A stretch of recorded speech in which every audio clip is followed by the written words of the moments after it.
Jason cross-stared through the reinforced glass of the viewing deck, his heart echoing louder than the soft hum of the ship's systems. Earth loomed behind him, a fragile blue orb in the vast black of space, but his attention was drawn to the silvery Meridian cruiser approaching like a whisper across the void. It was shaped like nothing he'd seen before, not aerodynamic, not functional by human logic. It pulsed softly with internal energy, as if it were breathing. This was the moment he had trained for. 3 years of xenocultural simulations, 6 months of interspecies etiquette drills, and yet his palms still sweated under the pressure. Today, he wouldn't just represent Earth, he'd represent the entire human race to the Meridians. And worse, he'd be alone with one of them docking clamps locked with a low vibration that Jason felt in his bones. A white mist hissed into the docking bay, enveloping the walkway like fog over a quiet lake. Then, a figure emerged, tall, elegant, and impossibly serene. Her skin shimmered like mercury kissed by starlight, her eyes glowing softly without pupils, and her hair floated weightlessly as if underwater.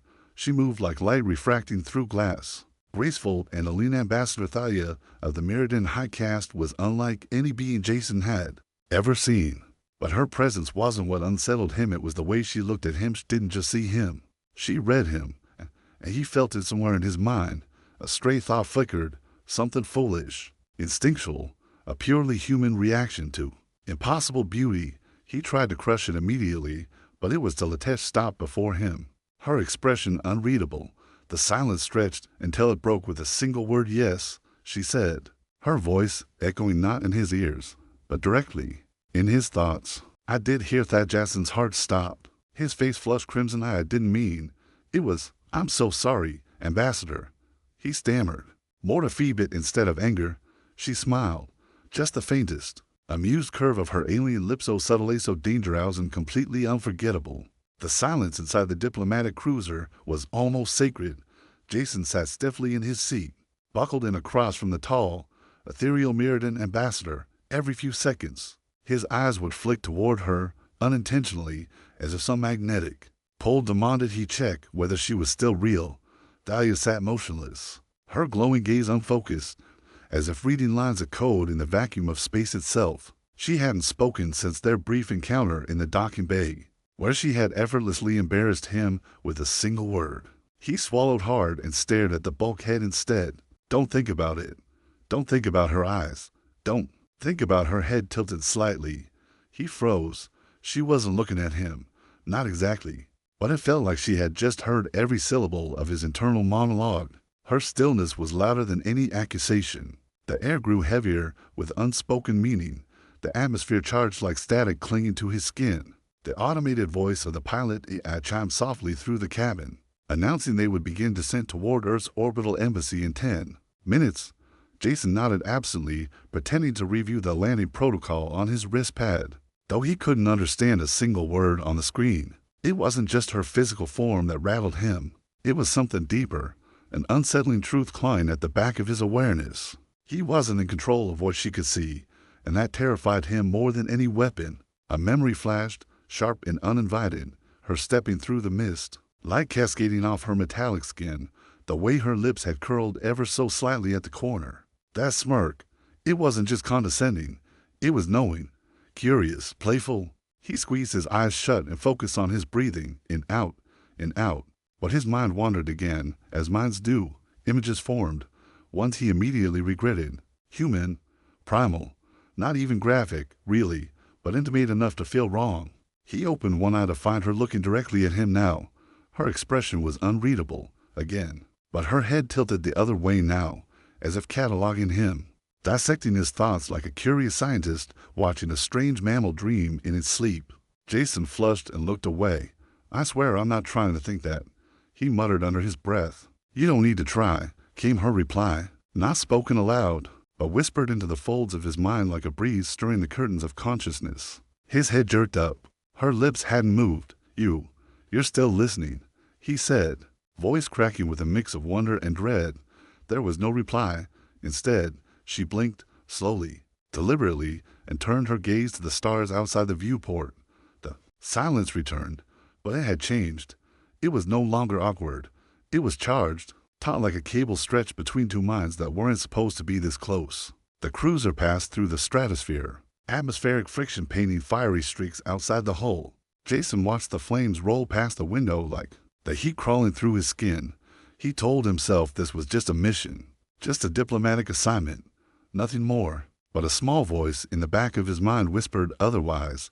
She heard you. She knows, and she didn't look away. The diplomatic cruiser docked silently at Earth's orbital embassy, a majestic construct of white alloys and transparent domes floating just above the clouds. Jason stepped out first, forcing his breathing into rhythm, feeling the weight of Earth's gravity return as if the planet itself could sense his unease. Thalia followed behind him, her footfalls utterly silent on the polished floor. The local AI escort greeted them both with a soft voice, offering translation streams and medical sensing protocols. Jason responded instinctively, but Thalia simply stood still, her head tilted again as if she were listening to something beyond hearing. Then the AI paused.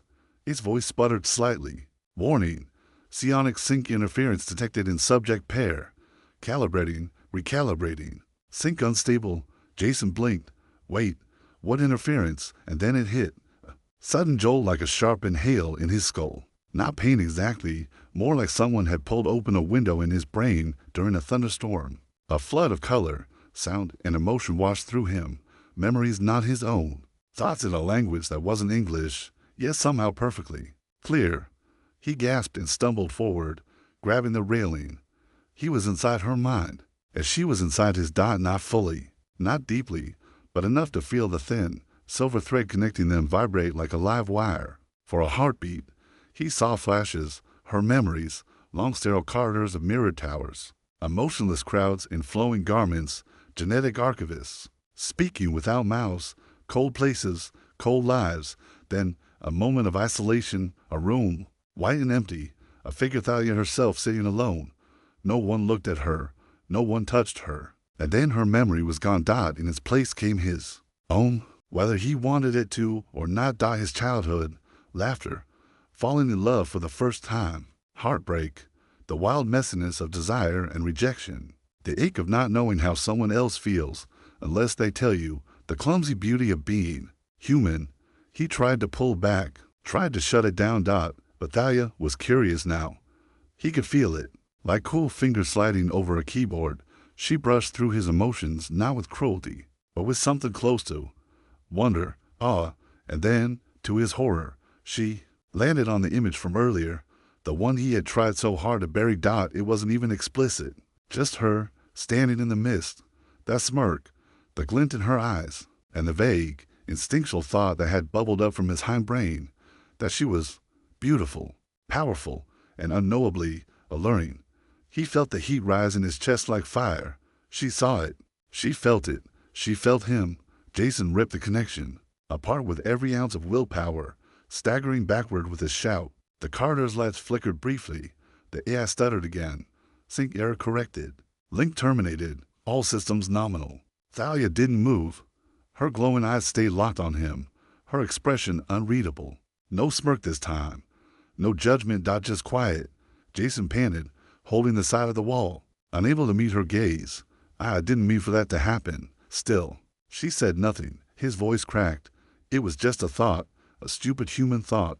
I'm sorry. She stepped toward him slowly until they were less than a breath apart. For the first time, she raised a hand and touched the center of his forehead with a single, delicate finger. Then she leaned forward and whispered into his mind once more. Your thoughts are loud, Jason. And then, finally, she smiled again. The Earth Embassy quarters were spacious, far more generous than what Jason had expected. But for Thalia, the room felt strange, soft, personal. She stood silently at the center of the dim-lit chamber, surrounded by quiet ambient light and breathable human air, letting her eyes scan the unfamiliar textures, the velvet sofa, the reflective glass, the paintings on the wall. They were chaotic, abstract, beautiful. Nothing like the mirrored aesthetic she'd known all her life. Clean lines, symmetrical geometry, purposeful silence. Nothing wasted, nothing felt. She stood before the mirror, not to admire herself. Vanity was not a concept among her people, but to study, to examine the reflection as if it were something foreign, alien, because it was. What stared back at her now was no longer entirely mirrored in. There, inside her, Something had changed. The neural sync with the human had only lasted seconds, perhaps less, but the flood of sensory input, emotion, memory, raw instinct, had left echoes inside her that refused to fade. She could still feel the warmth of his emotions like heat retained in skin, long after the sun had set. And most troubling of all, she missed it. Her hand rose slowly toward her chest. She had no heartbeat in the human sense, but her core pulsed, the Mirrodin life force thrumming a bit too fast. She had never known anxiety, or thrill, or shame. These things had no place in the cool order of her caste. But now, in this moment, alone and unobserved, she felt the residue of curiosity curling inside her like smoke. What did it mean to be desired, not for genetic merit or caste function, but simply for who, or what, she was? Jason Cross had not meant to share that image. It had been involuntary, embarrassing, but it had been real, sincere, a completely unfiltered glimpse into the madness of human longing. She had felt it like a surge of fire through ice. A part of her had wanted more. She blinked slowly, trying to force the sensation away. Logic was the foundation of her species. The Mirrodin high mind would not approve of her entertaining thoughts, emotional indulgences, without sanctioned purpose, but something inside her refused to obey. She looked again at the reflection. She tilted her head. She remembered how he had looked at her, not in fear, not in reverence, but in awe. Confused, ashamed awe, but awe nonetheless, and she remembered her own response, the smirk, that involuntary twitch of her lips that no Mirrodin should ever express. She brought a hand to her mouth now, replaying that moment. It had not been a calculated manipulation. It had been something closer to amusement, a spark, a challenge. Was this what humans called flirting? She whispered the word in her mind, tasting it like a forbidden fruit. Flirting, fun, danger. Jason Cross was dangerous, not because he was skilled, not because he was trained, but because his mind had pierced hers like sunlight through frost, and it had shown her something no protocol, no caste lecture, and no genetic archive ever had. Want, not utility, not service, not function. Just want. She touched the side of the mirror. And for the first time in her long, carefully ordered life, she wanted back. The Mirrodin mind was a prism, clear, ordered, and infinitely refractive. Every thought passed through it filtered, purified, and rendered harmless from birth. Each citizen was conditioned not to feel, but to think, not to desire, but to serve. They were taught that emotion was entropy, a biological inefficiency that primitive species had failed to evolve beyond, and for millennia, it worked. Thalia remembered her initiation. She had been 6 Earth years old, or what her people called the third cycle. She stood in a vast hall of mirrored walls and silent elders, her body clothed in the same colorless robes all children wore. The ceremony was beautiful in its precision. She was told to close her eyes and release the noise in her mind. Joy, fear, hunger, love, all silence under the guidance of the thought weavers. She obeyed, and for a long time, she felt nothing. She had excelled in psionics, surpassed her tutors, and risen swiftly into the diplomatic caste. Her success was inevitable. Her emotions were not missed, because she had never been taught what it meant to have them in the first place. Until now. Until Jason Cross, until his accidental presence inside her mind had awakened echoes that felt like storms on a still sea. And now, she couldn't help but question everything. She sat in the embassy's meditation chamber, legs folded, hands resting on her knees, floating slightly above the ground, the proper pose for neural grounding. But she was not grounded, not even close. She accessed her memory archives, replaying scenes from her childhood as if hoping repetition would restore the numbness. The way her mother had never touched her, the way her father had only spoken through mental projections, the way pleasure, pain, and personal expression were never discussed, only managed. It was an efficient world, a logical world, but it was cold. There were no songs in the Mirrodin tongue, no art without purpose, no stories told just for the joy of storytelling. Every structure was symmetrical, every action rehearsed, every relationship sanctioned by genetics, caste, and political necessity. She now realized they had traded unpredictability for sterility, emotion for obedience, and they had lost something. Jason's mind had been loud, clumsy, wild, but it had been alive, and it had reached her. Not with calculation, not with intent, but by simply being. Human. and now the quiet halls of her upbringing, once sacred and revered, echoed with a different kind of silence, the silence of absence, of what could have been, of what was never allowed to be.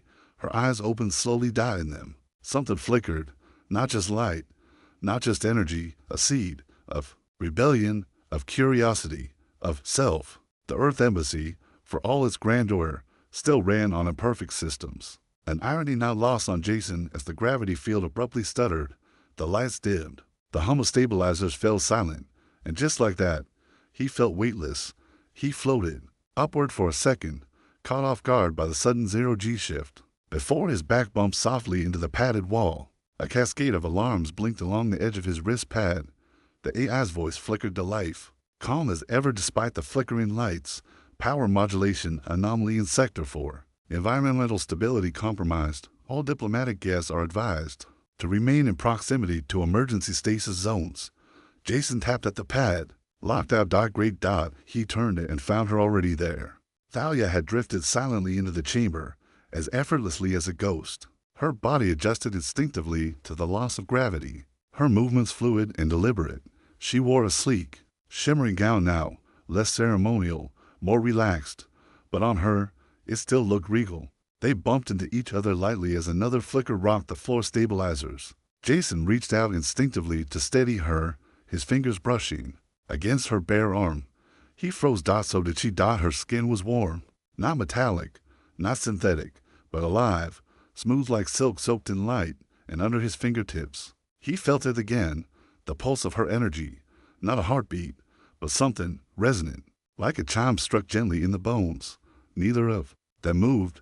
For a moment, the room existed only in breath and unspoken thoughts. Then came the second surge. Without warning, the floor gave out completely, and both of them were weightless again. Jason reached for the emergency rail, but Thalia collided into him midair, their bodies tangled, suspended in silence. His arms caught her waist, her hands pressed to his chest. They stared at each other, not with panic, not with protocol, but something far more dangerous. Proximity. She was close enough that he could see faint veins of violet light under her skin. Her eyes glowed more softly now, not with power, but with presence. She was not reading his mind this time, yet she could feel him, his thoughts, his heat, his restraint. He didn't move, didn't dare. Thalia, for her part, did something unexpected. She exhaled, a slow, deliberate breath, not out of exhaustion, but permission, an allowance of vulnerability. She could feel his discomfort, his pulse climbing, his instincts screaming to back away, but she didn't move either. Her fingers, feather-light, hovered at the base of his neck, not touching, but almost. She tilted her head, and the corner of her lips twitched. Jason swallowed. "We should probably find the override panel." "Yes," she replied softly, but neither of them moved, because the silence now was no longer awkward. It was magnetic, and in it, both of them realized, the longer they stayed in this moment, the harder it would be to return to normal. Then, mercifully or cruelly, the lights surged back to life, gravity slammed back in. They fell, gently but abruptly, onto the padded floor. Jason rolled aside, clearing his throat. Well, that was clumsy. Thalia stood slowly, smoothing her gown, then looked over her shoulder. "That was the first time I've ever fallen," she said quietly. He blinked. Literally, she turned to face him, her eyes brighter than before. "No," she said, after a pause, "not entirely, and for the first time." Her smile was not a smirk. It was honest and human. The dining hall of the Earth Embassy was a marvel of Terran hospitality. Artificial sunlight filtering through transparent ceilings, soft orchestral music looping through the atmosphere, and long, elegant tables adorned with synthetically grown flowers. It was designed to impress, to comfort, to show that humanity could be civilized, refined, when it chose to be. Jason Cross, however, had no appetite. He sat at the far end of the room, posture rigid, eyes focused on the untouched. Glass of water in front of him. The events of the last few hours refused to leave his mind. The psionic sink, the failed gravity systems, the weightless collision, the look in her eyes when they landed. Thalia entered without announcement. She wore something entirely unexpected. A human-designed gown, form-fitting, midnight blue, embroidered with threads that sparkled like stars. Someone had tailored it specifically for her frame. It was elegant, yes, but intentionally expressive. Alien curves in human fashion, a statement. Jason stood automatically, unsure whether to salute or compliment her. Ambassador, you look, present, she said smoothly, taking the seat opposite him. That's the correct phrase, isn't it? For formal human dinners. Close enough. Silence stretched again, but this one was playful, a silent waiting game. He tried to focus on the menu projection hovering beside the table, scrolling through dozens of curated Earth cuisines. Thalia leaned slightly forward, watching him. You haven't looked at me once since I entered. Jason stiffened. I'm trying to be respectful. Why? Because last time I didn't. I accidentally thought something inappropriate. She raised an eyebrow. And you believe not looking will stop you from thinking it. He flushed. Looking away, she chuckled. A low, subtle sound. Not from her throat, but from her presence. A mental laugh echoed faintly in his skull. You humans are fascinating, she continued. You feel shame for what you think, even when you don't act on it. Well, we're taught that thoughts can become actions. Do you always act on your thoughts? No, of course not. Then why do you apologize for them? Jason looked at her now, really looked.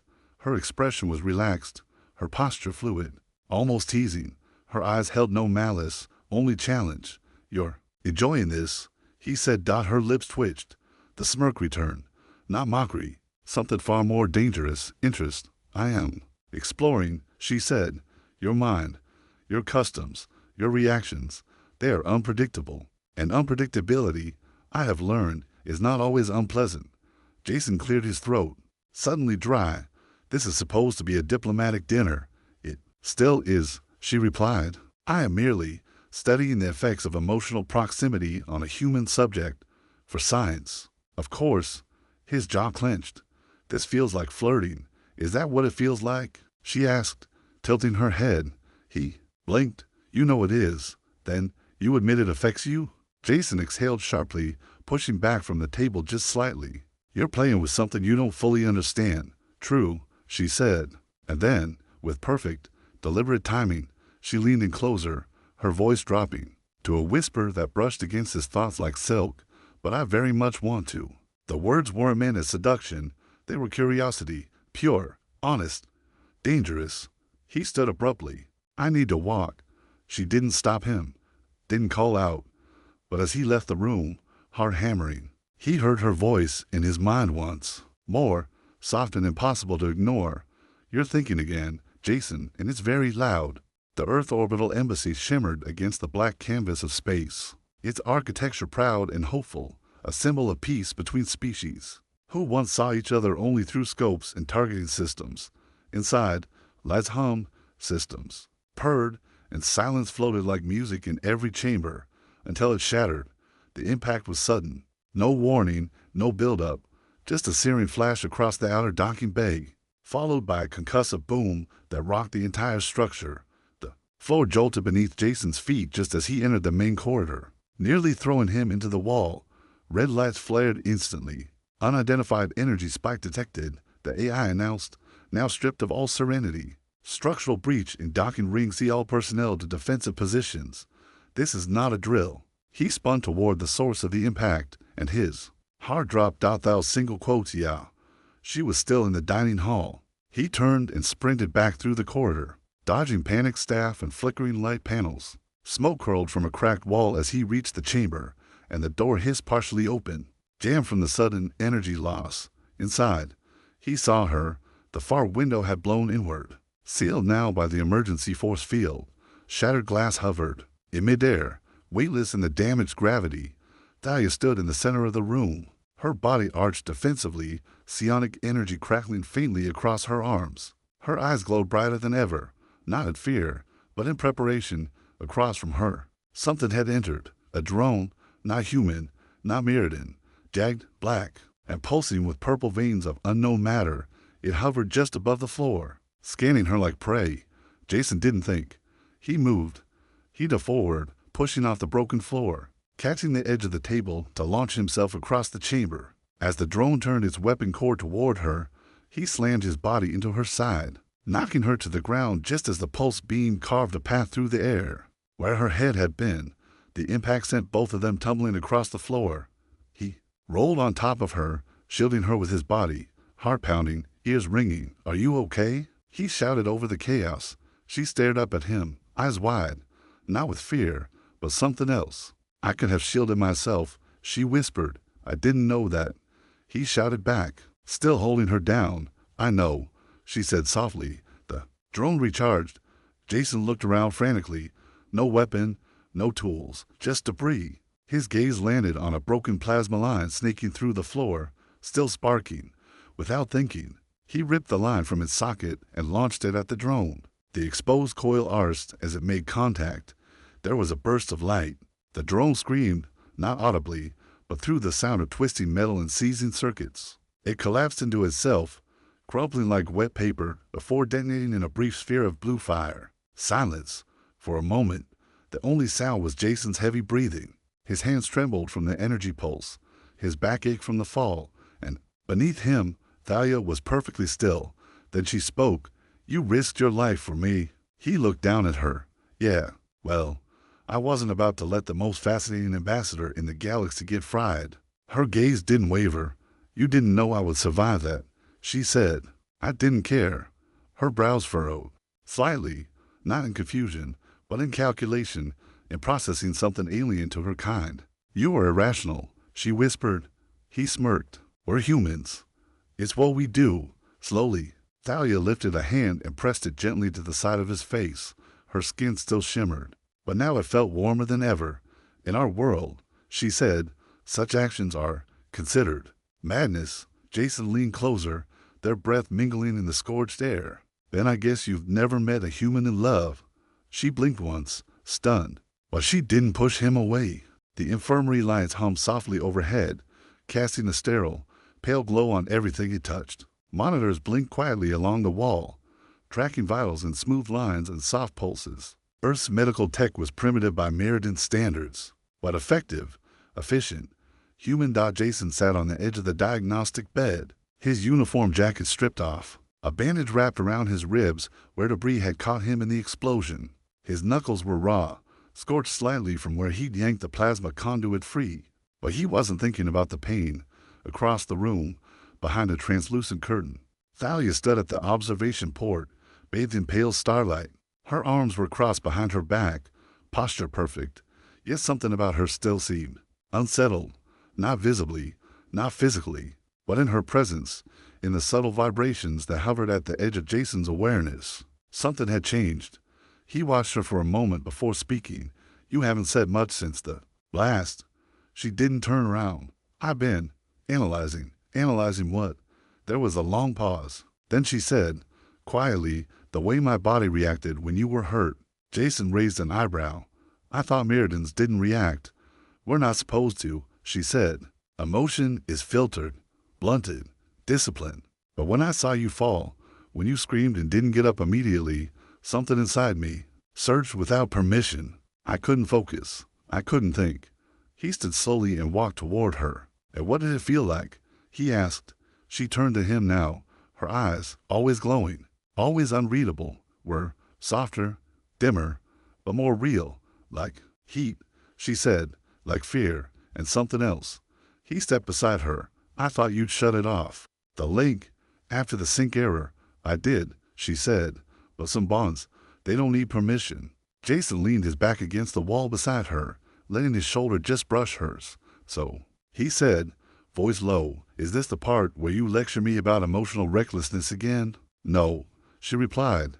"This is the part where I admit I don't understand humans." He smiled faintly. "Nobody does. We don't even understand ourselves." But she added, "I want to." Jason turned to her now, slowly. "Why?" Thalia took a long breath, unnecessary for her species, but purposeful. It was a mimicry of human behavior, but this time it didn't feel like mimicry. It felt sincere, grounded, because when I reached into your mind, she said, I saw chaos and pain and desire, but I also saw something else. "What?" "Hope." She said simply, "Even when everything falls apart, humans still hope. Even when logic says let go, your kind clings to ideas, to people, to love." Jason looked away, jaw tight.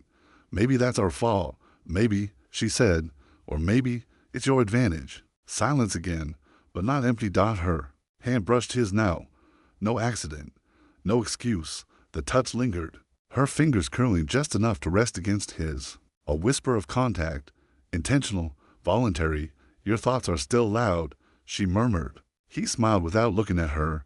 You're still listening. I can't help it, she replied. Something in me keeps reaching. Jason turned, his palm upward, slowly, inviting her touch fully. She accepted it. And for a moment, nothing else existed but two species, two souls, and one undeniable truth. Whatever bound them now, it wasn't diplomatic. It was human. And it was hers too. The shuttle bay hummed softly beneath their feet. Thalia stood near the open hatch of the diplomatic transport, the soft violet glow of her skin mirrored by the ship's ambient lights around her. Technicians finished calibrating the vessel. For launch, every movement was smooth, rehearsed, the choreography of departure. Jason stood a few steps away, hands in his jacket pockets, posture firm but heavy with something unsaid. She hadn't spoken much that morning, neither had he. There was no argument, no pleading, no long goodbye, just a quiet tension, the kind that hung between people who both understood that this moment mattered far more than either of them could admit. Thalia turned, her face serene, but her eyes betrayed her. Jason offered a half smile, trying to wear his usual sarcasm like armor. So, this is it, for now, she said softly. He walked closer, stopping just shy of where the boarding ramp met the floor. Is there some mirrored-in protocol I should follow for farewells? Do I bow, nod, burst into emotionless analysis of all our interactions? Her lips twitched. Not quite a smirk. Not this time. You're already doing better than most of my kind ever could. He laughed once, short, dry. Guess that's something. A pause. Thalia stepped closer, close enough that the scent of stardust and ionized air followed her like perfume. Her gaze lingered on his, unblinking. You changed something to me, Jason Cross. I didn't mean to, but you did. Another silence. Longer this time. She reached out and touched the side of his face again, fingers cool against his skin. Her touch was softer now, not curious, not clinical. It was reverent. I was taught that closeness leads to disorder, that emotion compromises clarity, that affection is a weakness. And now, he whispered, I'm starting to believe that maybe clarity is overrated.